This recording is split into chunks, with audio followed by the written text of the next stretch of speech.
누가복음 8장 각종 비유와 이적. 소제목입니다. 예수님을 따르는 여인들. 8장 1절에서 3절. 30살쯤, 주전 27년경이죠. 고향 나사렛을 떠나 공생의 사역을 시작하신 예수님. 갈릴리 지방의 여러 도시들과 마을들을 두루 다니시면서 부지런히 천국 복음을 전파하셨다. 사역 초창기에 예수께서 따로 세우신 12제자도 예수님과 함께 기숙하며 늘 동행했다. 예수님과 늘 동행한 자들은 12제자들뿐만이 아니었다. 악령과 각종 질병으로부터 고침받은 몇몇 여인들도 예수님 일행을 줄곧 따라다녔는데 그 중에서 대표적인 여인들은 이러하다. 7 귀신이 들렸다가 떨어져 나간 막달라 마리아, 헤롯 궁전에 살림살이를 맡은 청지기 구사의 아내인 요한나, 갈릴리 출신의 여신도인 수산나, 이들 외에도 여러 여자들이 있었다. 이런 여인들은 자신들의 재물과 봉사의 손길로 예수님과 제자들의 전도 사역을 성심껏 도왔다. 예수님과 제자들의 전도 여행에는 의식주를 비롯하여 기타 경비가 필요했고, 또한 몰려드는 군중들을 상대하다 보면 많은 봉사의 손길도 필요했다. 그러했기에 예수님 일행과 동행한 신실한 여인들의 도움과 손길은 참으로 요긴했다. 소제목입니다. 씨 뿌리는 자의 비유. 8장 4절에서 8절. 그날도 예수께서는 평소처럼 천국 복음을 전파하셨다. 인근의 여러 동네에서 많은 사람들이 모여들자 종종 그렇게 하셨듯이 비유를 들어 말씀하신다. 이른바 씨 뿌리는 자의 비유다. 여러분, 바람 부는 날에 한 농부가 밭에 나가 씨를 뿌렸습니다. 그런데 어떤 씨들은 길바닥에 떨어져 사람들의 발에 밟히기도 하고 새들에게 쪼아 먹히기도 했습니다. 어떤 씨들은 흙이 얕은 돌밭에 떨어져 싹은 돋아났지만 물기가 없어 곧 말라버렸습니다. 또 어떤 씨들은 가시는 불 속에 떨어졌는데 씨앗이 자라나자 가시나무들도 함께 자라 곧 그 숨을 막아버렸습니다. 그러나 어떤 씨들은 좋은 땅에 떨어져서 잘 자라나 100배의 열매를 맺었습니다. 이 이야기의 배경은 너무나 익숙한 풍경이다. 이스라엘 땅에서 농사짓는 사람이나 농사짓는 광경을 보아한 사람들은 일상 속에서 흔히 접하는 일이기 때문이다. 그러나 이 이야기는 어디까지나 비유다. 비유 속에는 영적 교훈이 내포되어 있다. 예수님은 자주 비유로서 천국 복음을 선포하셨다. 비유를 사용하신 데는 이중의 목적이 있었다. 하나는 진리를 쉽게 드러내기 위함이었고, 또 하나는 진리를 감추기 위해서였다. 순전한 마음을 지닌 자들은 천국 복음이 너무나 쉽게 다가온 반면, 천국 복음을 거부하고 배척하는 완악한 자들에게는 알쏭달쏭 이해하기가 쉽지 않았다. 예수님의 가르침을 듣는 군중 속에는 꼬투리를 잡고자 하는 관찰자와 적대자들이 섞여 있었다. 이런 자들에게 천국의 소중한 진리가 함부로 짓밟히지 않도록 하기 위해 비유의 포장을 씌워 보호할 필요가 있었다. 그러했기에 씨 뿌리는 자의 비유를 다 들려주고 나서 예수께서는 사람들에게 이렇게 말씀하신다. 들을 귀가 있는 사람은 알아들으시기 바랍니다. 마음문이 열린 자들, 곧 영적인 귀가 뜨인 사람들은 비유의 가르침을 알아들을 수 있었다. 그러나 마음문이 닫힌 자들, 곧 영적 귀가 막힌 사람들은 비유를 듣긴 들어도 그 속에 내포된 교훈을 전혀 알아들을 수 없었다. 소제목입니다. 씨 뿌리는 자의 비유를 설명하심. 8장 9절에서 15절. 군중들에 대한 가르침이 다 끝나고 예수님이 홀로 계셨을 때 제자들이 따로 예수께 조용히 나와 씨 뿌리는 자의 비유가 무엇을 뜻하는지 물었다. 그러자 예수께서 말씀하신다. 하나님이 너희에게는 하나님 나라의 비밀을 알게 해주셨지만 다른 사람들에게는 허락하지 않으셨다. 그래서 다른 사람들에게는 이처럼 비유로 말함으로써 저들이 보아도 보지 못하고 들어도 알아듣지 못하게 하려는 것이다. 이렇게 말씀하신 뒤 예수께서는 씨 뿌리는 자의 비유가 무엇을 뜻하는지 제자들에게 알려주신다. 내가 말한 그 비유의 뜻은 이러하다. 여기서 씨는 하나님의 말씀이다. 그 씨가 길바닥에 떨어졌다라고 하는 것은 말씀을 듣기는 하지만 마귀가 와서 그 말씀을 빼앗아 가기 때문에 말씀을 믿지 못하여 구원에 이르지 못하는 사람들을 두고 하는 말이다. 그렇군요. 그렇다면 씨가 돌밭에 떨어졌다는 것은 무슨 말입니까? 씨가 돌밭에 떨어졌다는 것은 처음에는 말씀을 기쁘게 듣지만 믿음이 뿌리를 받고 자르지 못하여 잠시 동안 믿기는 해도 시험을 받으면 곧 떨어져 나가는 사람들을 두고 하는 말이다. 그리고 씨가 가시덤불 속에 떨어졌다는 것은 말씀을 듣기는 하지만 살아가면서 생활에 대한 걱정에 빠지고 재물과 세상 쾌락에 사로잡혀 열매를 제대로 맺지 못하는 사람들을 두고 하는 말이다. 예수님의 설명은 더 이상의 질문이 필요 없을 만큼 아주 쉽다. 제자들의 귀에 쏙쏙 들어왔다. 예수님은 계속 비유의 뜻을 설명해 주신다. 끝으로 씨가 좋은 땅에 떨어졌다는 것은 착하고 선한 마음으로 말씀을 듣고서 그 말씀을 굳게 간직하여 마침내 인내로 열매를 맺는 사람을 두고 하는 말이다. 여기서 씨의 결실인 열매는 곧 성령의 열매를 가리킨다. 그것은 마음밭에 떨어진 하나님의 말씀이 성령의 사역으로 활성화되는 믿는 자가 하나님과 이웃과의 좋은 관계 속에서 자연스럽게 산출되는 각종 거룩하고 선한 삶의 성품들이다. 후일 사도 바울은 갈라디아 교회에 보내는 편지에서 성령의 9가지 열매를 소개했다. 그것들은 사랑, 기쁨, 평강, 인내, 친절, 선함, 신실함, 온유, 절제다. 소 제목입니다. 등불의 비유 8장 16절에서 18절. 예수께서는 또 다른 비유로 천국 복음의 진리를 사람들에게 가르치신다. 이번에는 등불의 비유다. 여러분, 누구든지 등불을 켜서 그 등불을 항아리 속에 감추어 두거나 침대 밑에 두는 사람은 아무도 없습니다. 누구든지 그 등불을 등잔대 위에 올려놓아 들어오는 사람마다 그 빛을 볼 수 있게 합니다. 그렇습니다. 숨긴 것들은 다 드러나기 마련이고 감추어진 것들은 전부 세상에 알려지게 마련입니다. 그러므로 내 말을 마음에 새겨 들으시기 바랍니다. 누구든지 가진 사람은 더 받게 될 것이고 가지지 못한 사람은 가졌다고 생각하고 있는 것마저도 빼앗길 것입니다. 세상의 어둠을 밝히는 등불의 빛 같은 복음, 그 복음을 받아들인 신자들은 세상의 빛된 자들로서 천국 복음의 빛을 널리 그리고 멀리 비추어 모든 어둠을 물리치는 자들이 되어야 한다는 가르침이다. 그래서 그런 진리의 빛이 비추고 있는 한 세상에서 숨겨지거나 감추어질 어둠은 사라지게 될 것이라는 말씀이다. 그렇다면 가진 사람은 더 받게 되고 가지지 못한 사람은 가진 것도 빼앗기게 된다는 말씀은 무슨 뜻인가? 이 말씀은 경제적 차원의 말씀이 아니라 영적 차원의 말씀이다. 천국 복음의 진리에 귀를 기울여 겸손하게 새겨 듣는 자는 이미 받은 진리 위에 더 많은 진리를 얻게 되어 풍성하게 열매 맺는 생명의 삶을 살아갈 수 있지만 이와 반대로 그 진리를 거부하고 배척하는 완악한 마음의 소유자는 자신이 가지고 있다고 생각하는 진리마저 전부 빼앗기고 없어지게 될 것이란 말씀이다. 그러니까 영적 차원에서의 빈익빈 부익부 현상이다. 소 제목입니다. 예수님의 어머니와 형제들 8장 19절에서 21절. 예수께서 천국 복음의 진리를 가르치고 계실 때 예수님의 어머니와 형제 자매들이 예수님을 만나러 왔다. 육신적으로 예수님은 요셉과 마리아의 장남이며 다른 형제 자매들의 맞이였다. 그렇지만 이때 예수님의 어머니와 형제 자매들은 모여든 많은 사람들 때문에 예수께로 가까이 나아갈 수 없었다. 그런 모습을 보고 어떤 사람이 예수께 소식을 전한다. 선생님, 선생님의 어머니와 형제 자매들이 선생님을 만나려고 밖에서 기다리고 있습니다. 그 말을 듣고 예수님은 아주 의외의 말씀을 하신다. 누가 나의 어머니며 나의 형제 자매들인가요? 나의 어머니와 나의 형제 자매들은 바로 여기에 있어. 하나님의 말씀을 듣고 그 말씀대로 살아가는 사람들이 나의 어머니요 나의 형제 자매들이라오. 이게 무슨 말씀인가? 예수님은 자신의 가족 관계를 부인하신 것인가? 그렇지 않다. 여기서 예수님은 단지 자신의 육적인 가족을 통해 더욱 중요한 영적인 가족도 있음을 교훈하시고자 했을 뿐이다. 하늘 아버지의 아들이신 예수님은 하나님 아버지의 말씀을 듣고 그 말씀대로 실천하는 자를 자신의 영적 가정으로 인정하셨던 것이다. 실제로 예수님은 십자가 위에 매달려 있는 지극한 고통 가운데서도 자신이 죽은 뒤에 모친의 노후를 걱정하셔서 제자 요한에게 모친의 복량을 특별히 부탁하실 정도로 효성이 지극한 분이셨다.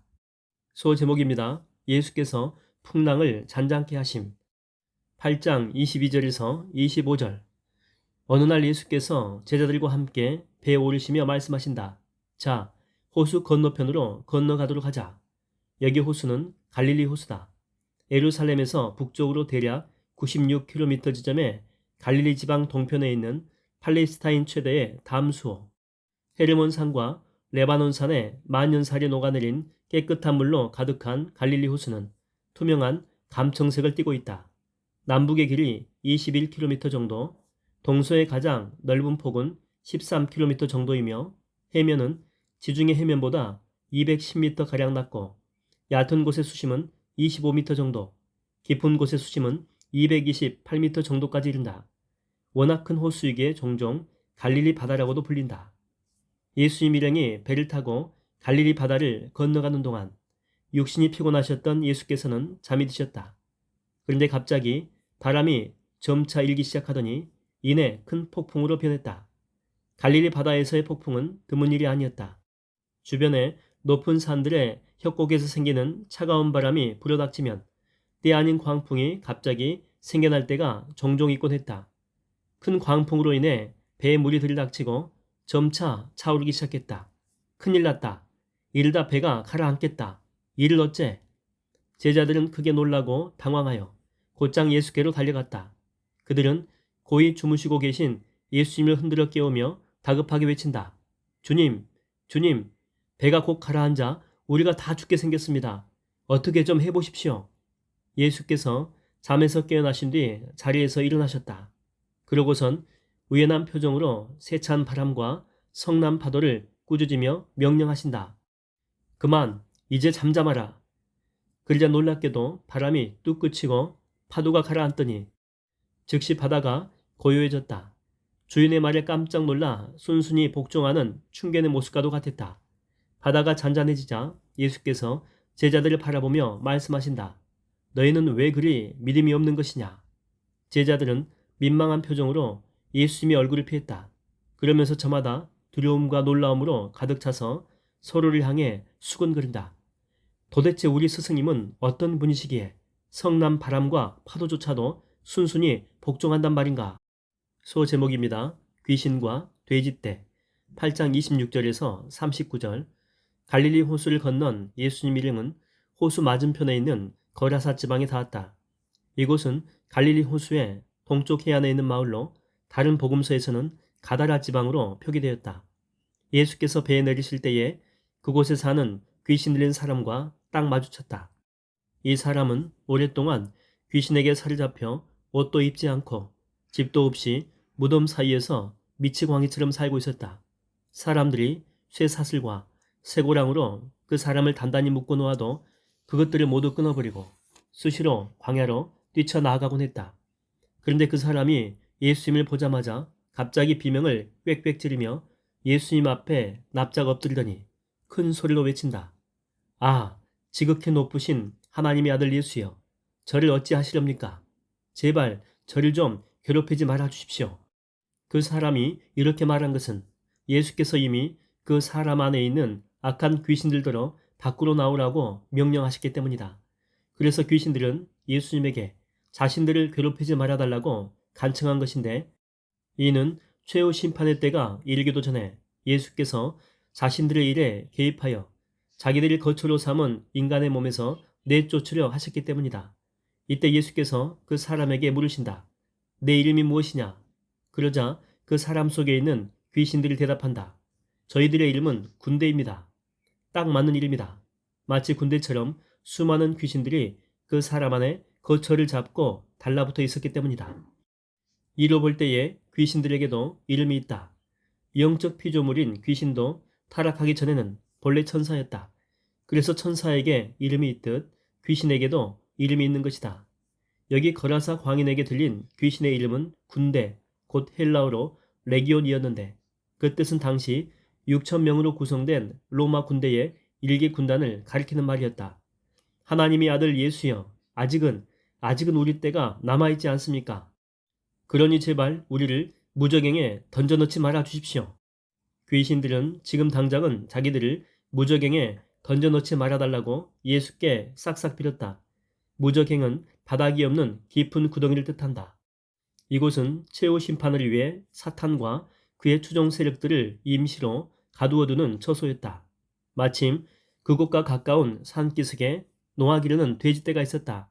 귀신들이 그 돼지떼를 보더니 자기들을 그 돼지들 속으로 들어가게 해달라고 간청했다. 좋다, 그리하라. 예수께서 허락하시자 귀신들은 그 사람에게서 우르르 몰려나와 돼지들 속으로 들어갔다. 그러자 돼지들이 뭔가에 크게 홀린 듯 비명을 지르며 산비탈을 우르르 내달리더니 갈릴리 호수에 풍덩풍덩 다 빠져 죽고 말았다. 아니 저럴 수가. 어째서 돼지들이 갑자기. 그런 광경을 보고 돼지치던 자들이 가까운 읍내와 마을을 다니면서 그 사실을 알리고 다녔다. 그러자 소식을 전해들은 사람들이 대체 무슨 일이 일어났는지 보려고 여기저기서 우르르 몰려나왔다. 몰려나온 사람들은 귀신 들려 미치광이처럼 행동하던 그 사람이 옷을 입은 상태로 아주 멀쩡하게 예수님의 발 앞에 조용히 앉아 있는 것을 보고는 모두가 크게 놀라고 겁에 질렸다. 그런 그들에게 그동안의 일을 처음부터 계속 지켜보고 있던 사람들이 나서서 그 미치광이가 어떻게 치유받게 되었는지를 자초지정 이야기해 주었다. 이야기를 전해들은 거라사 인근의 모든 사람들은 크게 두려워했다. 하나님을 경외하지 않는 그들에게 예수님의 초자연적인 능력은 어떤 미신적인 두려움을 가져다 주었기 때문이다.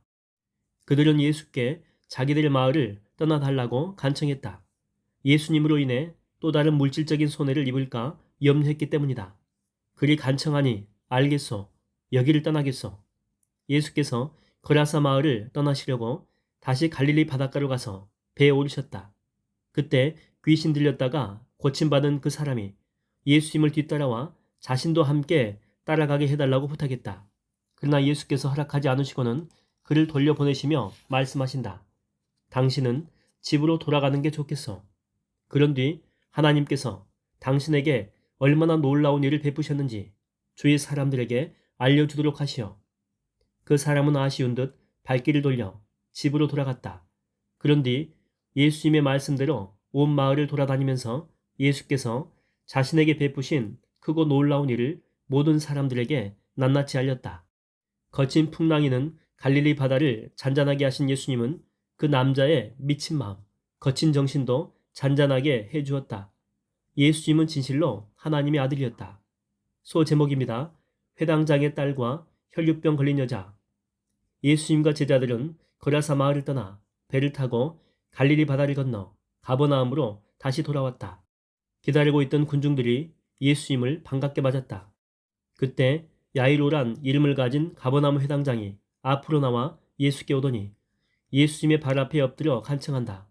회당장은 유대인들의 예배 초소인 회당에서 예배, 교육, 관리 등 회당에 관한 모든 업무를 총괄하는 책임자를 가리킨다.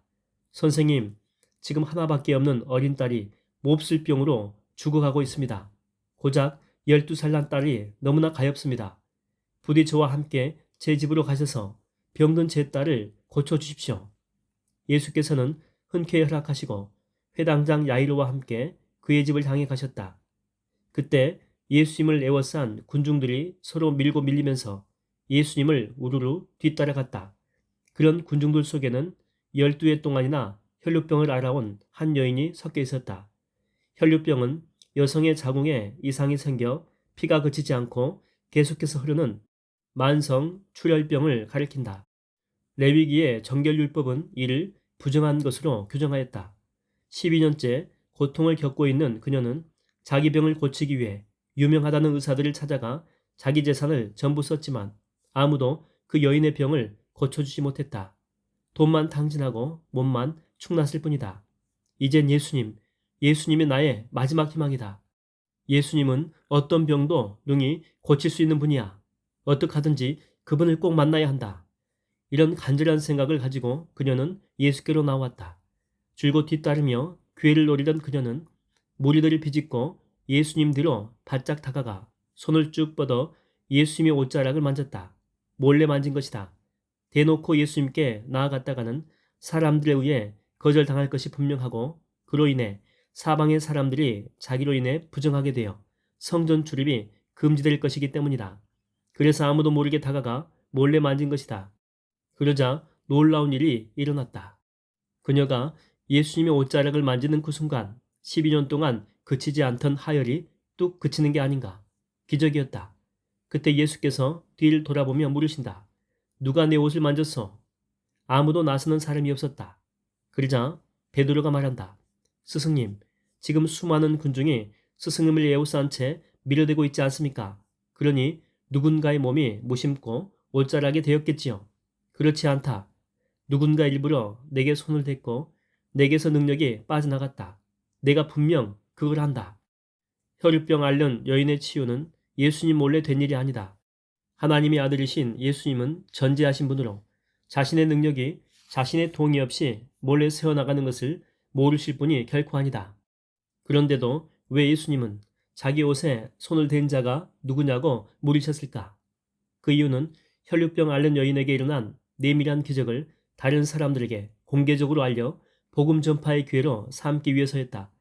또한 치유받은 그 여인과 인격적인 관계를 맺어 그녀에게 참된 마음의 평강과 위로를 주시기 위해서였다. 오 주님, 저 접니다. 제가 주님의 옷자락을 만졌습니다. 그 여자는 더는 숨길 수 없다는 것을 알고는 두려워 벌벌 떨리는 목소리로 실토하면서 예수님 앞에 나아가 바짝 엎드렸다.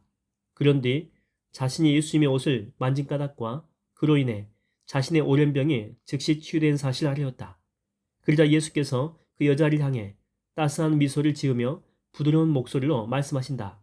딸이여, 당신의 믿음이 당신을 낫게 하였소. 두려워 말고 안심하시오. 자, 이제 평안히 돌아가시오. 그리고 예수께서 그 여자에게 말씀하고 계실 때 회당장의 집에서 보낸 한 심부름꾼이 달려와서 회당장에게 울먹이는 목소리로 말한다. 아, 회당장님, 그만 따님이 숨을 거두고 말았습니다. 이제 선생님께 더 이상 심려를 끼쳐드리지 마십시오. 늦었습니다. 그 말을 듣고 야이로의 안색이 돌연 창백하게 변했다. 예수께서 그런 야이로를 향해 위로하듯 말씀하신다. 회당장은 두려워하지 말고 그저 믿기만 하시오. 그러면 그대의 딸이 나을 것이오. 아, 딸아, 아, 제 어린 딸이 그만. 예수님의 말씀은 그저 위로하는 말이라 생각했기에 슬픔이 북받쳐 회당장이라는 체면도 무릅쓰고 계속 흐느꼈다. 그러는 사이에 예수님 일행은 회당장 야이로의 집에 도착했다. 이때 예수께서는 베드로와 요한과 야고보 그리고 병든 어린 딸의 부모 외에는 아무도 방 안에 들어오지 못하게 하셨다. 세 제자와 어린 딸의 부모와 함께 병든 딸이 누워있는 방 안으로 들어가신 예수님은 죽은 소녀 곁에서 크게 슬퍼하며 곡하고 있는 사람들에게 말씀하신다. 모두 울지 마십시오. 이 아이는 죽은 게 아니라 다만 잠자고 있을 뿐입니다. 그러자 방 안에 있던 사람들은 아이가 분명 죽은 것을 알고 있었기 때문에 속으로 예수님의 말씀을 비웃었다. 저분이 상황을 전혀 모르고 여기 오신 것 같네. 그러나 예수께서는 사람들의 비웃음에 아랑곳 없이 반드시 누워있는 그 아이의 손을 잡고서 마치 잠에서 일으켜 세우듯 아이를 향해 힘차게 말씀하신다. 아이야, 이제 일어나라. 그 순간 그 아이에게서 빠져나갔던 영혼이 아이에게로 다시 돌아왔다. 그러자 아이가 잠에서 깨어난 듯 자리에서 즉시 일어나 다소곳이 앉았다. 예수께서는 그 아이에게 먹을 것을 가져다 주라고 이르셨다. 오, 어떻게 이런 일이, 내 딸이 살다니. 아이의 부모는 크게 놀라고 기뻐하면서 어쩔 줄 몰랐다. 예수께서는 그런 모습을 흡족한 표정으로 지켜보시고는 이 일을 아무에게도 말하지 말라고 아이의 부모에게 당부하셨다. 예수님 자신이 메시아임을 사람들에게 공개적으로 드러낼 때가 아직 이르지 않았기 때문이다. 예수님은 회당장의 집을 나오셨다. 회당장이 급히 뒤따라 나오며 잠시 기다리면 음식을 대접하겠다라고 거듭 강권한다. 고맙고 감사해서 어쩔 줄 모르는 표정이다. 뒤에선 깔깔거리며 웃는 12살 소녀의 웃음이 해맑다. 슬픔이 언제 그 집에 있었냐는 듯 회당장의 가정엔 다시 행복의 웃음꽃이 활짝 피었다.